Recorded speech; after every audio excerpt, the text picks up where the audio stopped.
para nós. Pelo contrário. Então, para evitar o que tem acontecido em outras igrejas, em outros grupos familiares, ou até em outros grupos de empresa, conversando com o Iago, que é o nosso líder da mídia, a gente vai fazer o seguinte: nós vamos colocar umas regras, tipo os mandamentos do WhatsApp, isso aqui não é questão, não é censura, tá? Não é isso, não me entendam mal, não é ser um ditador, não é isso. É só para a gente colocar uma ordem, porque nós cristãos nós somos pessoas ordeiras, gostamos da ordem, gostamos da disciplina, nós somos pautados no ensinamento bíblico. Então, para evitar problemas, o que a gente está querendo fazer? Colocar umas regrinhas, aí sim sair convidando cada um dos irmãos, para ver se o irmão concorda com aquelas regras do bate-papo do grupo. Que os irmãos vão ver que são regras simples, bíblicas, mas para agregar, não para dividir. O irmão concorda, participa, dá o joinha, ok, a gente cadastra. O irmão não concorda, ok, não precisa participar, ninguém é obrigado a nada. É voluntariado. Mas uma vez que aceitar aquelas regrinhas, aí sim, né, que concordar com aquela política do grupo, beleza. Se o irmão, às vezes, cometer um equívoco, a gente chega, conversa, trata a cada um, e depois a gente continua. Tá, meus irmãos, é só para a gente evitar, isso é um alerta que veio até mim, para evitar que a gente passe por problemas de relacionamento dentro da igreja. As eleições estão chegando, os ânimos começam a se aflorar, isso é perigoso. Então, vamos ter cuidado com aquilo que a gente coloca no WhatsApp, no Facebook, no Instagram, qualquer rede social que você participe. Tá bom? Nós somos a imagem de Cristo. Nós fomos chamados para ser sal e para ser luz. Precisamos ser exemplo de Jesus aqui na terra. Ou a gente anda como Jesus e faz aquilo que Ele pediu, ou a gente vai acabar fazendo o contrário. E Deus não se agrada disso. Tá bom, meus irmãos? Só por isso. O grupo deu uma paradinha só para a gente fazer os ajustes. Todo mundo vai poder conversar depois, numa boa, tranquilo. Mas é só para somar, não é para dividir. Não quero cessear a comunicação de ninguém. Pelo amor de Deus, não me levem a mal. Tá bom, meus irmãos? Os irmãos entendem aquilo que eu estou querendo trazer? Eu quero trazer união e não divisão. Amém? São os grupos da igreja, os principais. O principal, o nosso grupo maior é o Família Cenáculo, né? Então, esse é o que tem praticamente todos os membros da igreja. Só fazer o ajuste da política, o ajuste das regrinhas lá daquilo que pode, não pode, e pronto. Aí, ok, uma vez definido isso, participa quem quiser. E passa a ser um canal de comunicação mais efetivo. Né? A gente colocar ali, de fato, o que precisa ser dividido entre os irmãos. Porque muita gente colocando muita coisa ao mesmo tempo, ninguém lê, ninguém presta atenção. Eu tenho 2 WhatsApps. Eu tenho o WhatsApp pessoal e tenho o WhatsApp do trabalho. Eu tenho grupos no WhatsApp pessoal, grupos no WhatsApp do trabalho. E não é um nem 2 grupos, são vários. Mensagens de gente do Brasil, fora do Brasil. Então, é uma enxurrada. Não tem como acompanhar todos eles. Se eu pegar aqui, é arriscado eu ter mais de 100 mensagens para ler, que você acha que quem tem condição de ler isso tudo? Não dá. A gente precisa ser mais objetivo. Desculpe tomar o tempo dos irmãos nesse sentido, mas foi uma necessidade, tá? Em prol do bom andamento do nosso relacionamento aqui na igreja. Tá? Muito obrigado pela atenção. Que Deus abençoe a todos. Teremos um momento de louvor e em seguida pregação com o nosso pastor Heitor. Amém?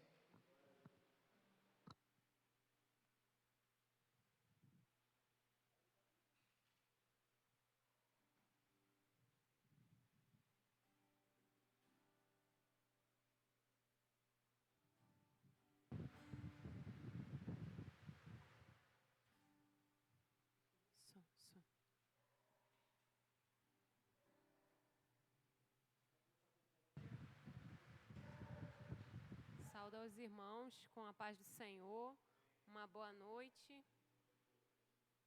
Vamos estar iniciando essa parte agora do louvor, né? Hoje, como culto de oração, vamos estar entoando aquele hino que diz: entrego a Ti a minha oração. O Senhor está atento ao nosso clamor, às nossas súplicas, e no momento certo Ele vai responder.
O próximo hino que nós vamos estar entoando, ele diz que grande é o Senhor, muito digno, né, do nosso louvor, da nossa adoração.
Glória a Deus, a paz de Jesus. Tudo bem com vocês? Tudo bem? Você que está em casa, nos vendo, nos ouvindo. Que Deus possa, como sempre, nos abençoar e nos agraciar nessa noite com seu poder e pela sua palavra, através da qual é o martelo que esmiuça a pedra, que esmaga a pedra, né? É isso que a palavra de Deus faz no sentido de desfazer, né, algumas questões, algumas circunstâncias, alguns impedimentos que estão sobre nós, contra nós. Vamos falar com Deus nessa hora. Deus, em nome de Jesus, usa-nos por essa palavra poderosa e maravilhosa, dentro do tema que temos trabalhado, que iniciamos nesse domingo. O reino de Deus é do Deus do reino, Senhor. O reino de Deus é do Deus do reino, Senhor. O reino é seu, Senhor. A igreja é sua, Pai. Tudo é teu, Senhor. Tudo que foi feito, tudo que foi criado, tudo que foi gerado, Senhor, foi pela palavra do seu poder. E cremos nesse poder que continua a operar sobre cada um de nós.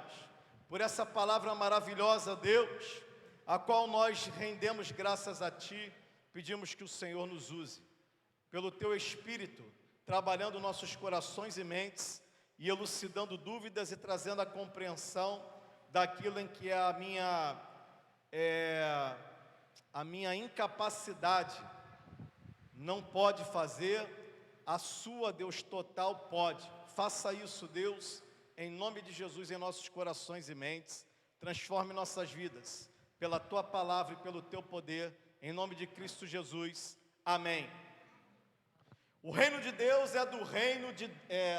o reino de Deus é do Deus do reino, perdão. É muito reino. O reino de Deus é do Deus do reino. Atos dos Apóstolos, capítulo 1, versos do 1 ao 8.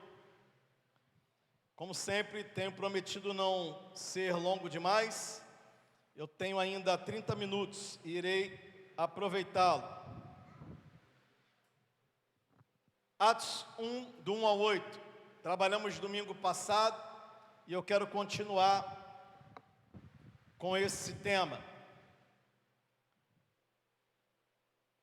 Atos 1, do 1 ao 8. Diz assim: escrevi o primeiro livro, ó Teófilo, relatando todas as coisas que Jesus começou a fazer e a ensinar, até o dia em que, depois de haver dado o mandamento por intermédio do Espírito Santo aos apóstolos que escolhera, foi elevado às alturas. A estes também, depois de ter padecido, se apresentou vivo, com muitas provas incontestáveis, aparecendo-lhes durante 40 dias, e falando das coisas concernentes ao reino de Deus. E comendo com eles, determinou-lhes que não se ausentassem de Jerusalém, mas que esperassem a promessa do Pai, a qual disse ele: de mim ouvistes. Porque João, na verdade, batizou com água, mas vós sereis batizados com o Espírito Santo, não muito depois destes dias.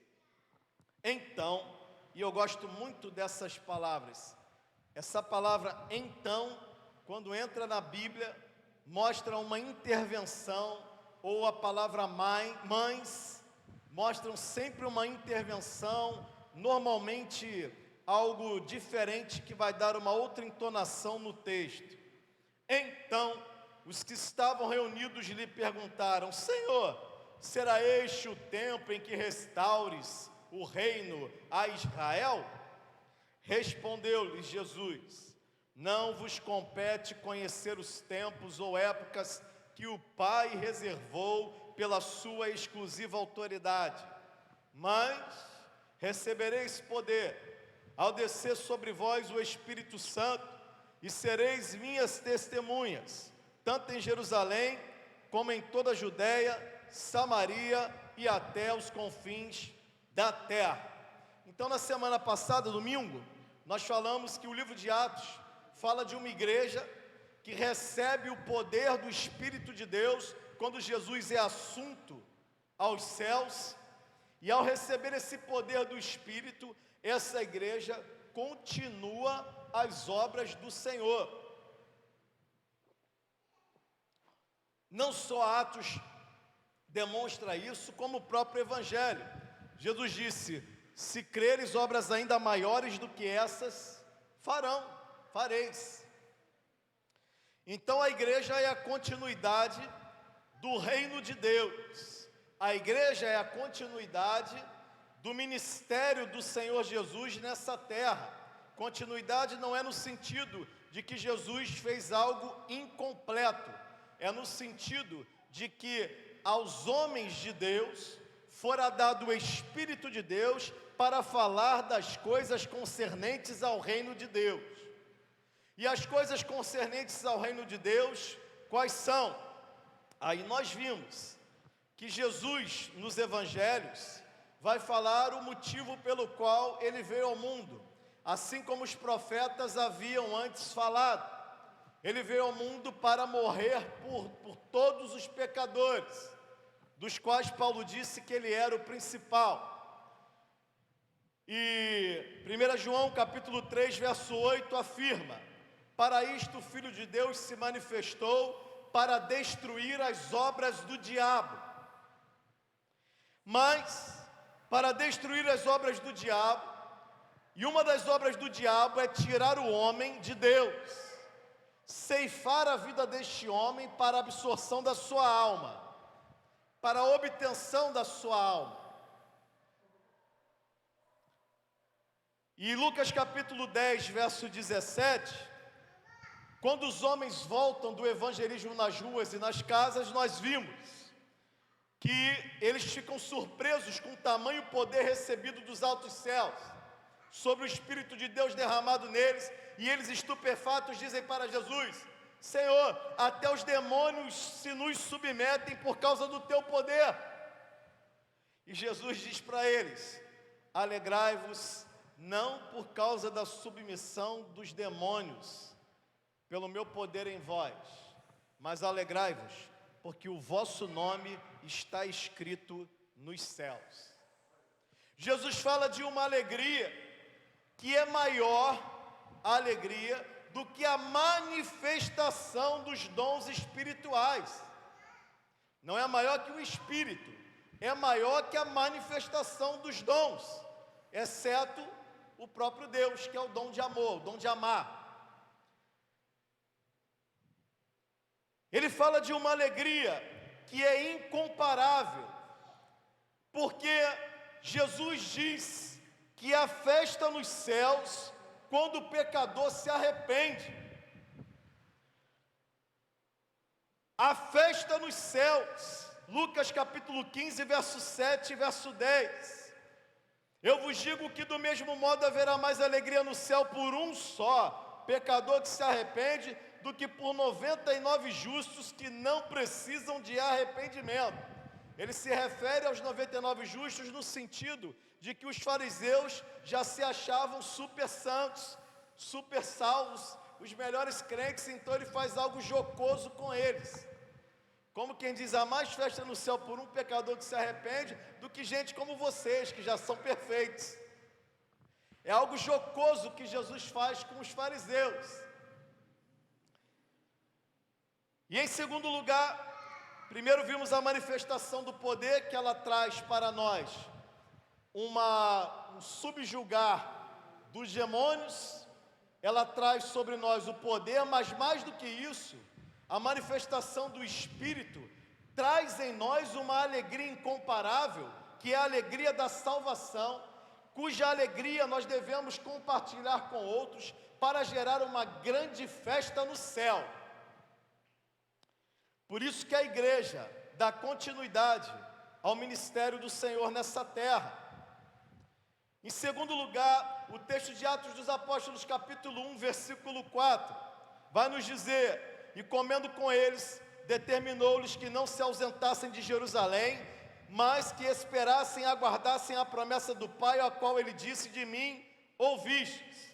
E vimos o quão é importante aguardarmos as coisas de Deus, a palavra de Deus, a ordem de Deus, os desígnios de Deus, porque quando nós aguardamos, nós ganhamos em nós maiores capacidades, aumenta a nossa fé no Senhor, porque nos faz buscá-lo mais constantemente, mais diariamente, com maior afinco, com maior zelo, nos faz nos debruçar sobre a palavra e não apenas lê-la, mas permiti-la que faça-se em nós a leitura por ela. O que mais? Que nós aprendemos quando sabemos aguardar, ganhamos mais coragem, ganhamos mais a capacidade de permanecer, e não apenas de estar, mas de continuar na fé em Jesus.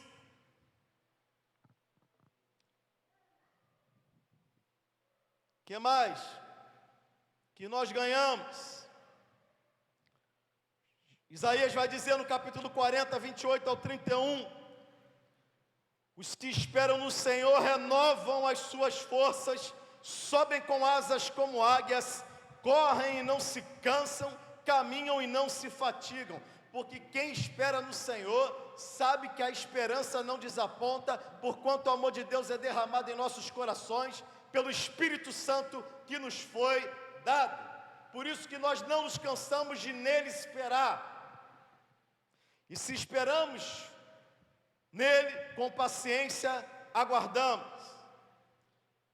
Então vimos também que o texto de Atos vai nos dar uma capacidade de sabermos aguardar no Senhor e o que ganhamos com isso. Aí vimos Paulo dizendo aos Filipenses que ele traz o que devemos ter e o que devemos fazer e a recompensa que ganhamos disso. Filipenses 4, 6 e 7. Não andeis ansiosos por motivo algum, pelo contrário, sejam todas as vossas petições declaradas na presença de Deus, por meio da oração e de súplicas, com ações de graça, sem deixar de fazer o bem. E aí Paulo diz que quando fazemos isso, a paz de Deus, que ultrapassa todo o nosso pensamento, compreensão, entendimento, a paz de Deus guarda o nosso coração e a nossa forma de pensar em Cristo Jesus. E aí eu parei aí e hoje quero dar continuidade, de que esse poder do Espírito de Deus é um poder tão maravilhoso, que a igreja precisa, ao ter posse dele, colocá-lo numa prática diária de vida, não para uma exaltação própria e para demonstração, para que a igreja fique cheia, e sim para que o reino de Deus continue a ser estabelecido por vidas transformadas pela palavra da verdade. E nós não entendemos o porquê que o evangelho é tão pregado em todo o mundo, e principalmente no Brasil temos um número grande de crentes, e nós não conseguimos chegar à compreensão do motivo, das circunstâncias, do porquê a igreja cristã não consegue viver na paz prometida por Jesus. Por que muitos cristãos dentro da igreja não conseguem viver na paz prometida por Jesus? Se abre na internet, está lá o pastor falando da política. A igreja e o Estado, segundo a Constituição Federativa do Brasil, são distintas já para não ter problema, já para não ter aborrecimentos. E o camarada entra em viés que não é o da Bíblia, mas diz ele ser da Bíblia para isso. E se acha o profeta único de Deus sobre toda a nação para falar aos protestantes. E qual é a causa, o motivo pelo qual as igrejas vivem uma guerra não declarada, na surdina, calada, dentro de si e dentro de muitos membros, não são todos, mas dentro de muitos membros? Por que essa guerra interior acontece? Às vezes vai para fora, às vezes fica do lado de dentro e dilacera a espiritualidade do ser. Por que isso acontece? Pela mesma causa que os judeus equivocadamente se viam diante dos demais povos que os cercavam. A causa real dessa guerra interior que acontece na eclesiologia, na igreja, não só brasileira, mas principalmente a brasileira, não é o reino de Deus, mas o que muitos querem é o poder deste reino. Está aí a grande causa das brigas. O que muitos querem não é o reino de Deus, o estabelecimento do reino de Deus que é chegado a vós. O que muitos querem é o poder deste reino. E eu não disse que eles querem o poder do Deus do reino. Eu não disse isso. Eu disse que eles querem o poder sobre este reino. Vou repetir para você para ficar claro. Eu não disse que essas pessoas querem o poder do Deus deste reino. Eu disse que essas pessoas querem o poder sobre este reino. Então, o motivo pelo qual muitas igrejas vivem essa guerra não declarada, em muitos irmãos ou irmãs, ou que assim se cognominam, é pela mesma causa que os judeus equivocadamente, com orgulho, soberba, arrogância, prepotência, pensavam a respeito de outros reinos ao redor de Israel.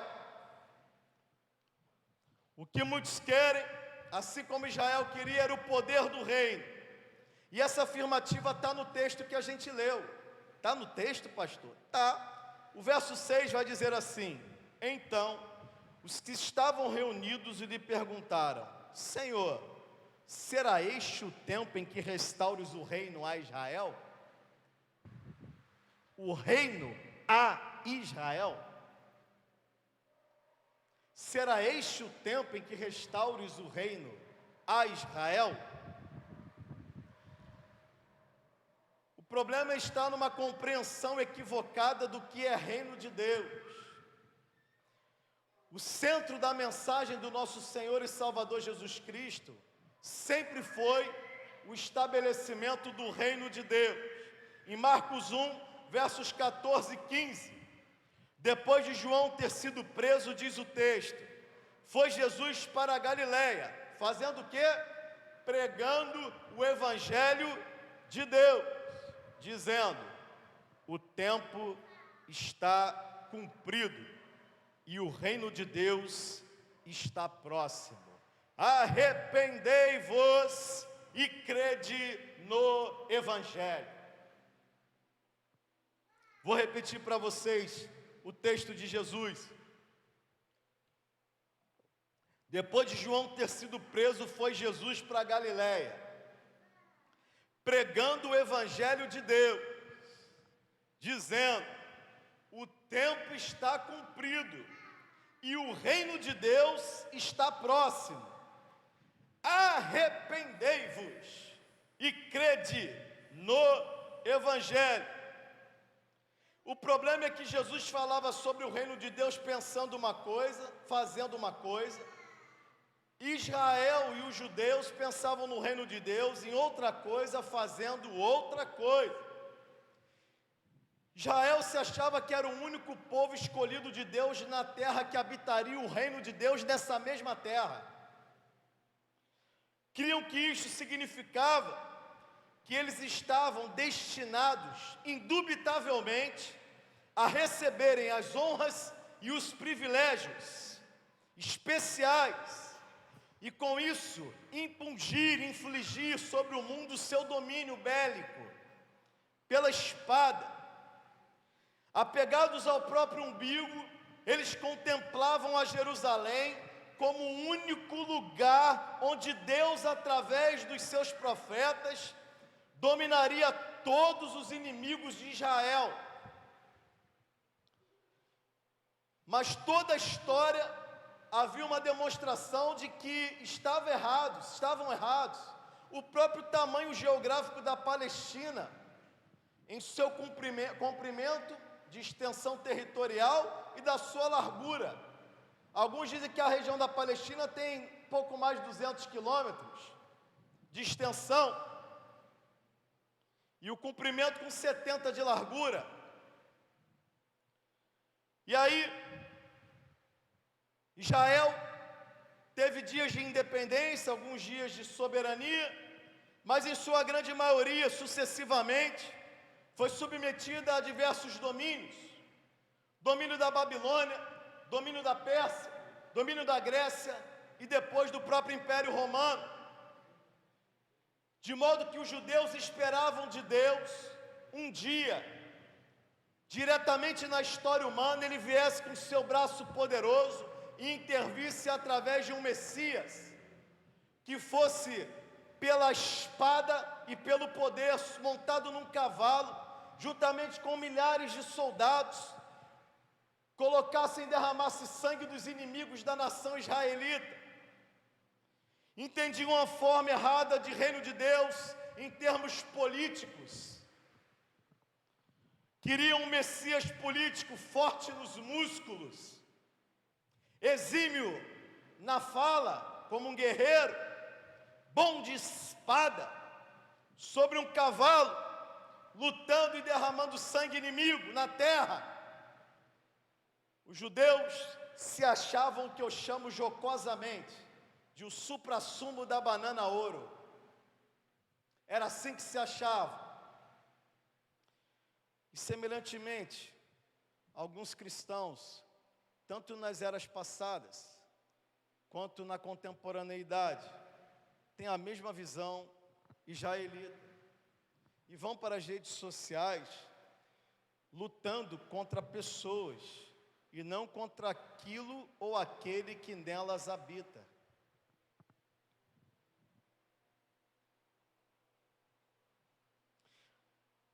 Semelhante a estes líderes religiosos farisaicos, judeus, na era contemporânea, nessa era, essas pessoas não são felizes, porque seus nomes estão arrolados no livro da vida. Mas elas só encontram uma felicidade passageira e rápida, com um cetro na mão delas.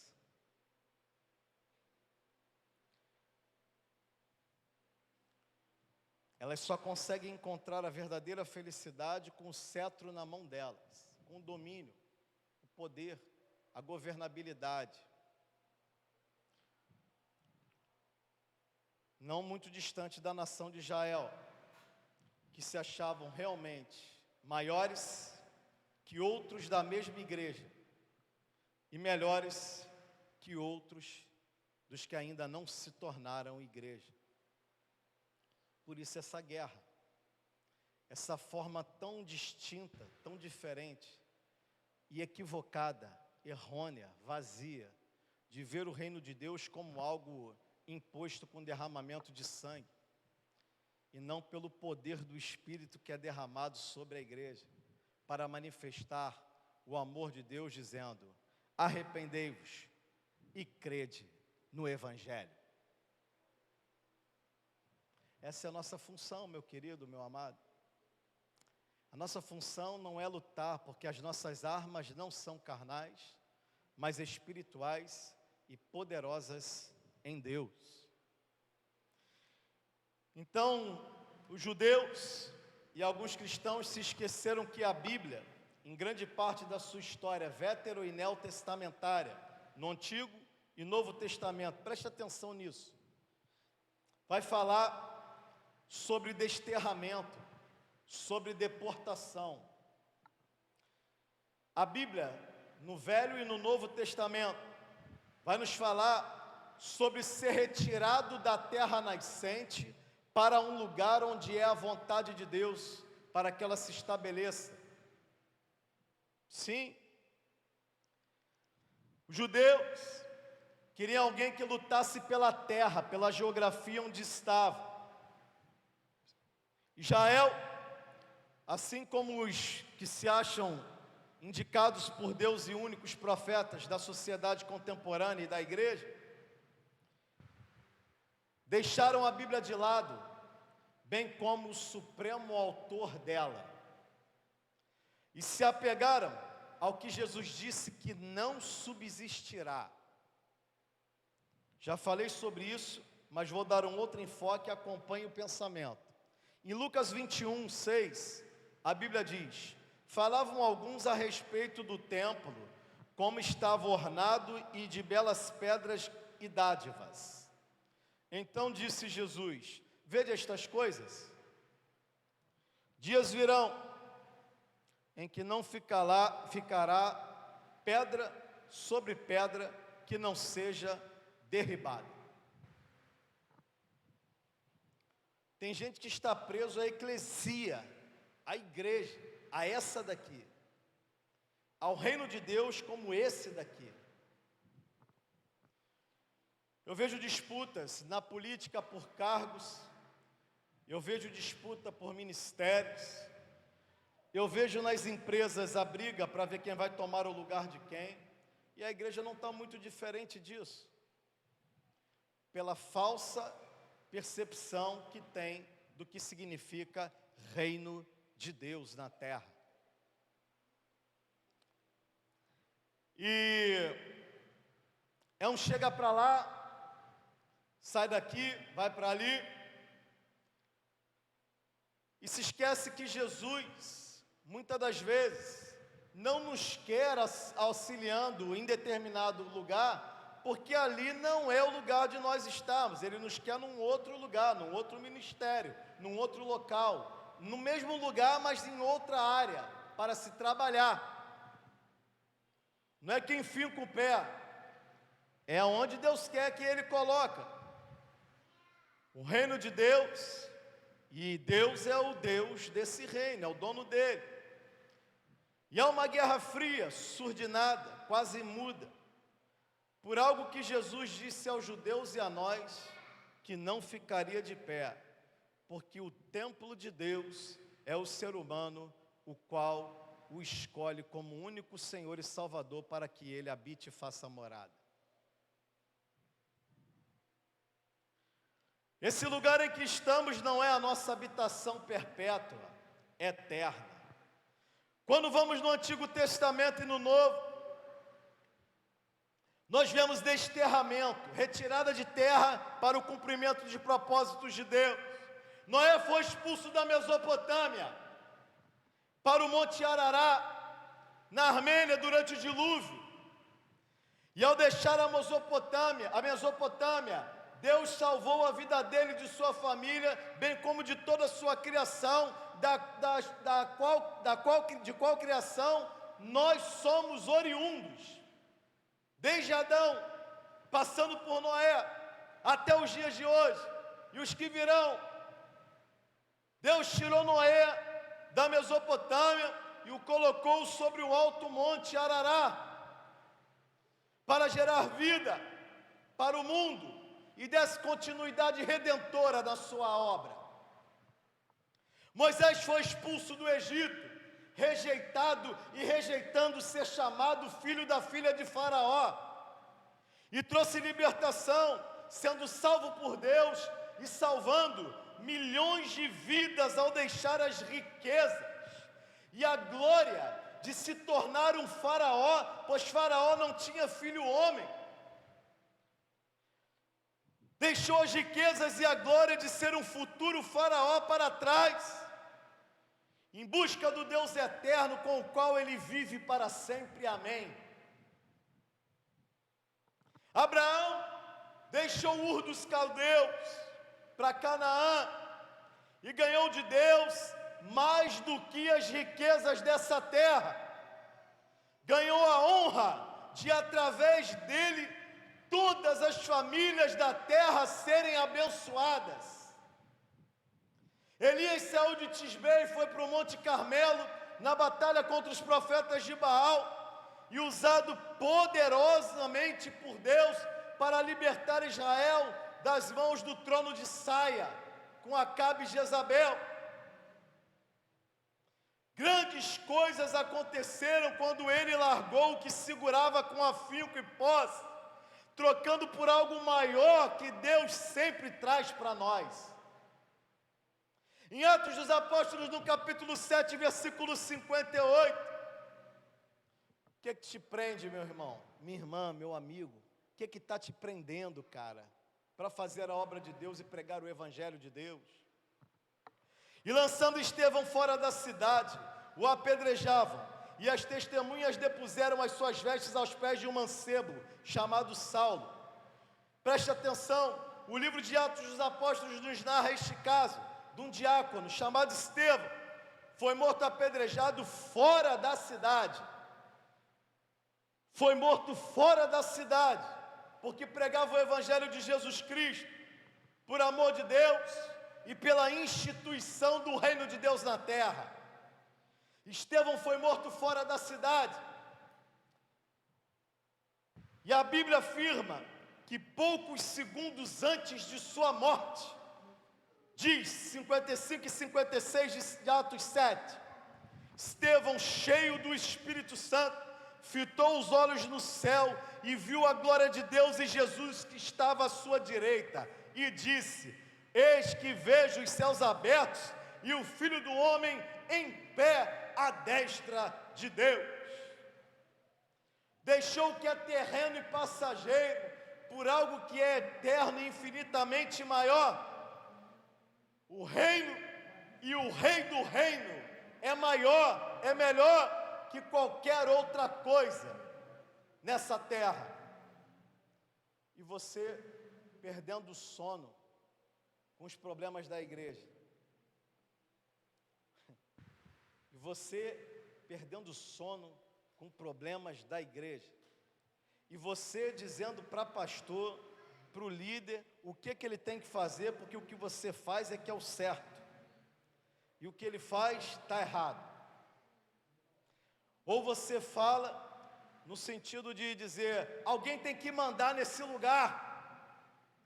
O reino é de Deus, e o reino é do Deus do reino. O reino é de Deus, e o reino é do Deus do reino.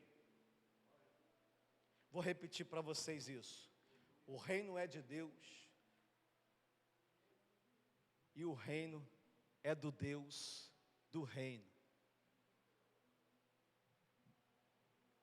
Jesus foi tirado à força do meio do povo,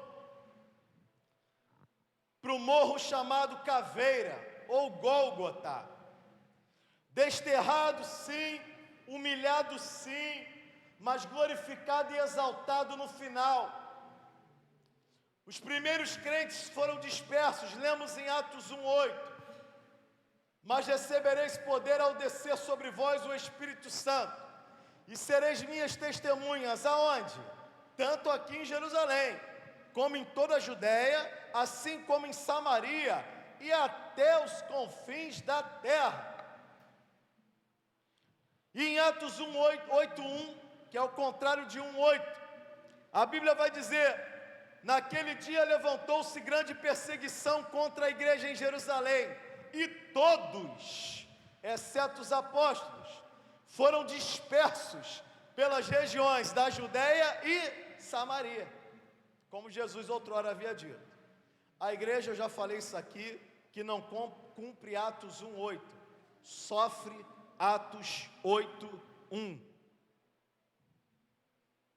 Hoje, os verdadeiros cristãos estão sendo expulsos de sua terra natal, de sua nação, se não geograficamente, preconceituosamente, por uma sociedade corrompida. E espero sinceramente em Cristo, que você e eu sejamos mais uns que sejam expulsos da sociedade, por não concordar com ela, nas suas práticas. E que não nos juntemos com quem não quer a instituição do reino de Deus, mas infelizmente, miseravelmente, diabolicamente, querem as suas vontades pecaminosas e cruéis.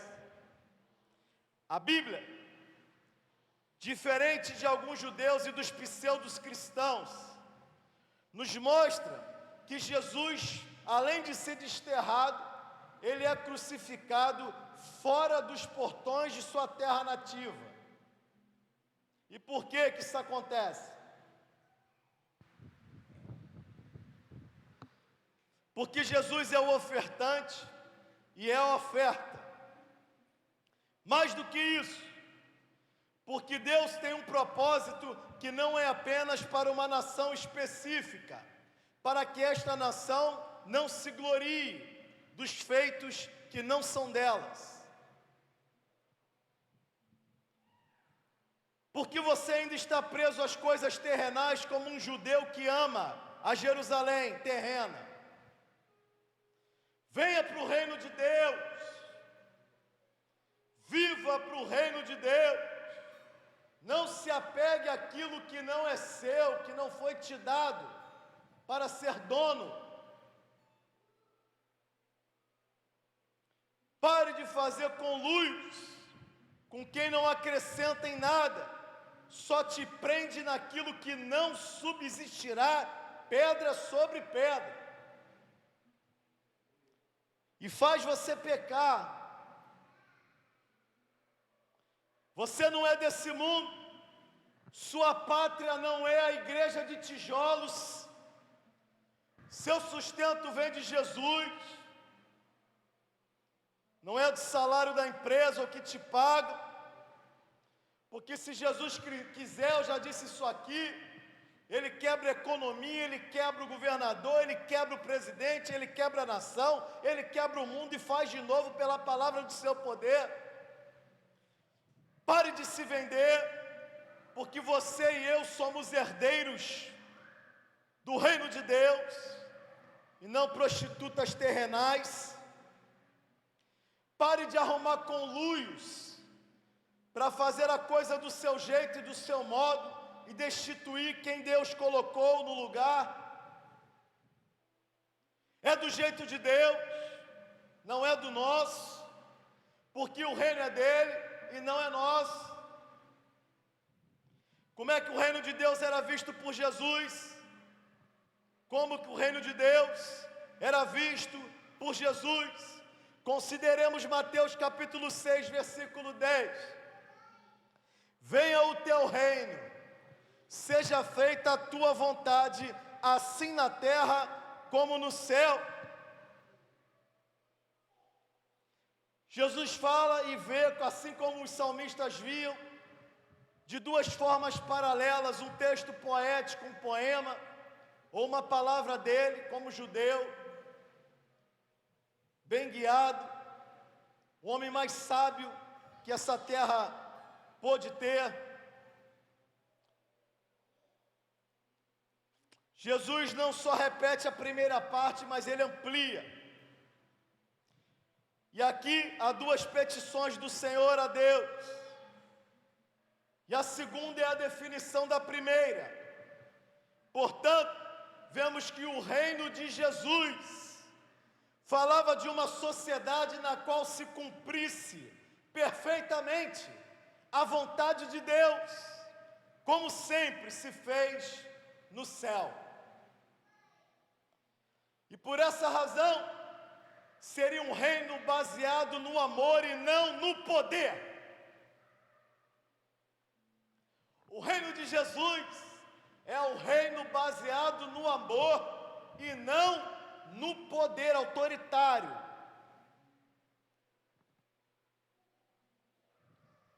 Para alcançar estas coisas, os homens precisavam ser trabalhados pelo Espírito Santo.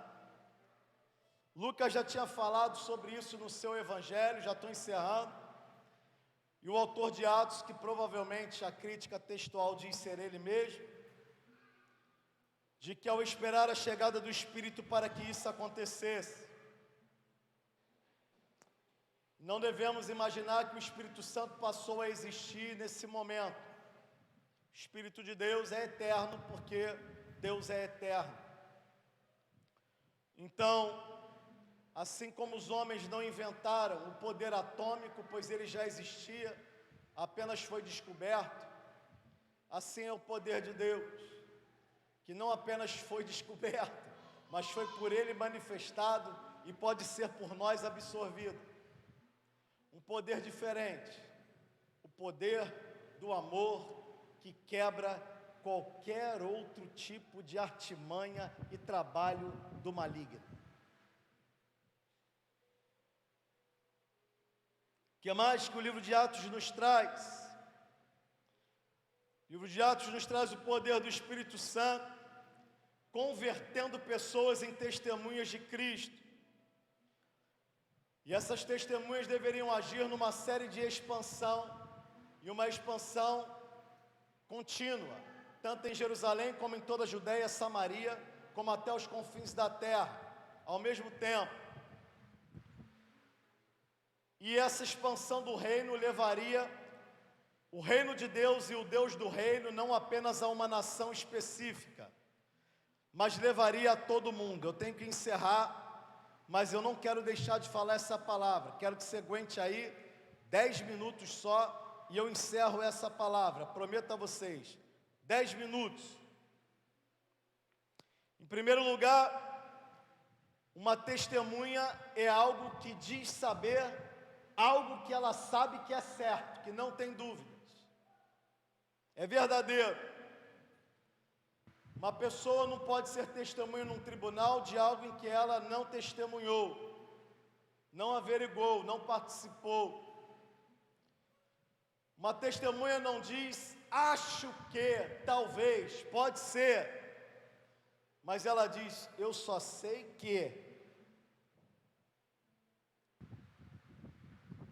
Em segundo lugar, uma testemunha não é testemunha apenas de palavras, mas ela é testemunha de atos concretos. Vou passar adiante aqui algumas questões e considerações a respeito disso. Olhando para a igreja, alguns pensam que ser do reino de Jesus é só vir à igreja, é só participar dos cultos da igreja, é só louvar o Senhor, é só não pecar e evitar o pecado. Não. Há 3 rápidos pensamentos sobre o reino de Deus e o porquê o Deus do reino foi morto fora dos portões da sua cidade natal.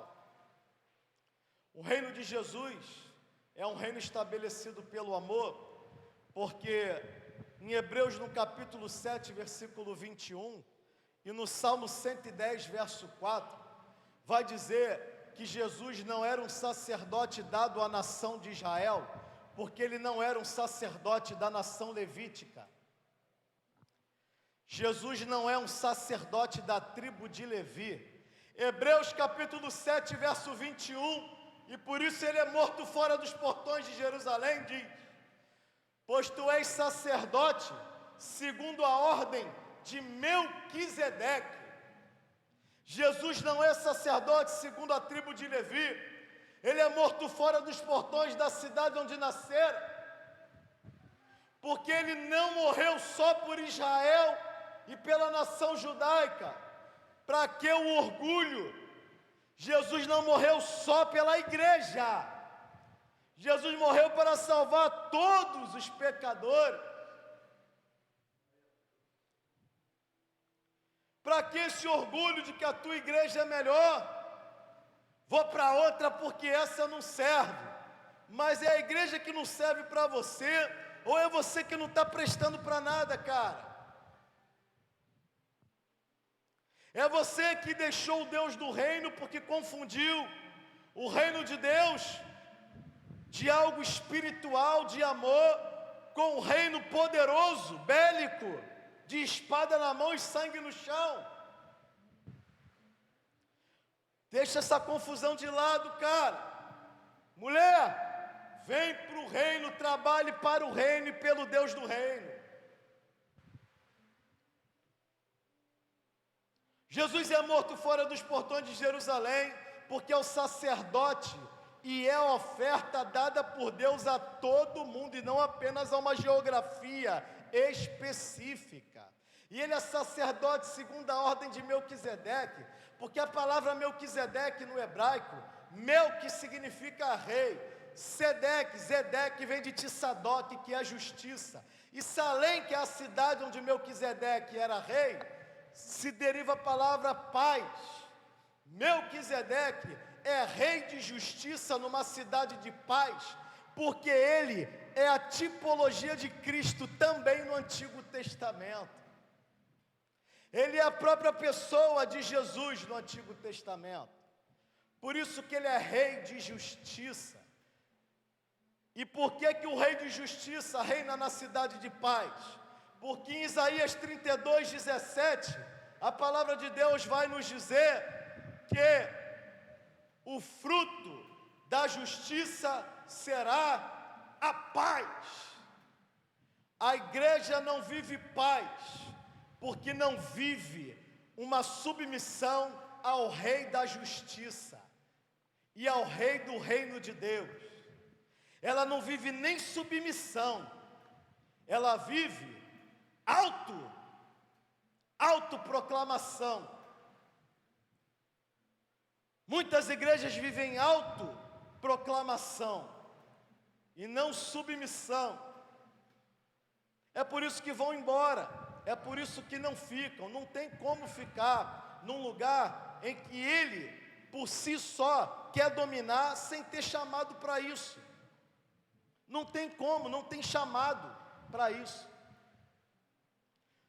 Não tem, não vai resistir lugar nenhum. Vai para aqui, vai para lá, de lá vai para lá, de lá talvez volte para cá, mas talvez não fique nem lá, nem cá, nem acolá, porque o reino de Deus não foi estabelecido no coração e o rei do reino não reina sobre este coração. É simples assim, gente. Como 2 mais 2 é igual a 4. Não adianta tu procurar, buscar. Não, é que, é que cococó. Não tem, cara. Tem a compreensão errada de reino. Acha que o reino é para servi-lo e não para ele se inserir no reino para servir.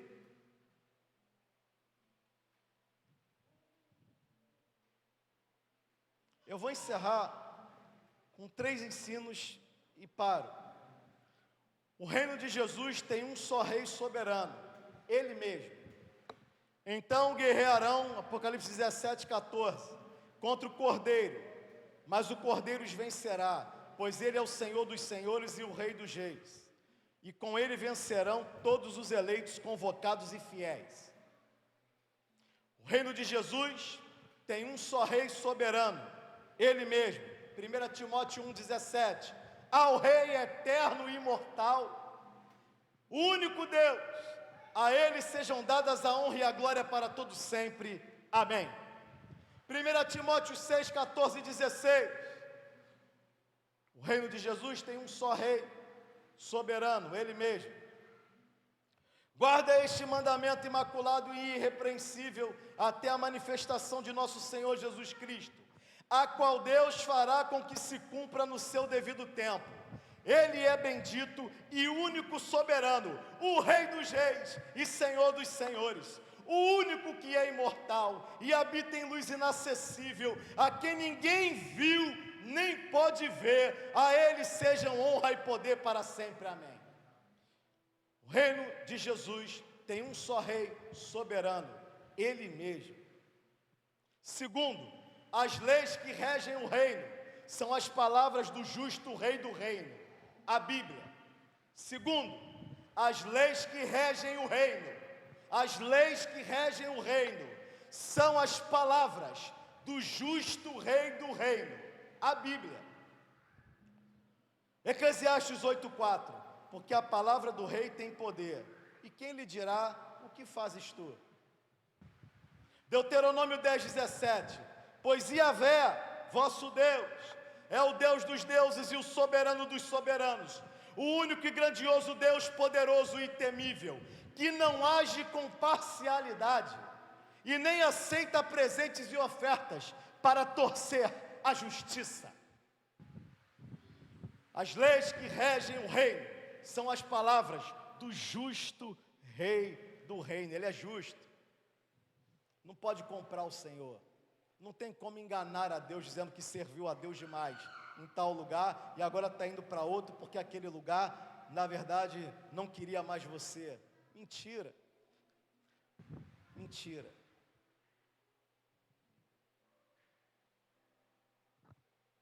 As leis que regem o reino são as palavras do justo rei do reino, a Bíblia. Terceiro e último lugar,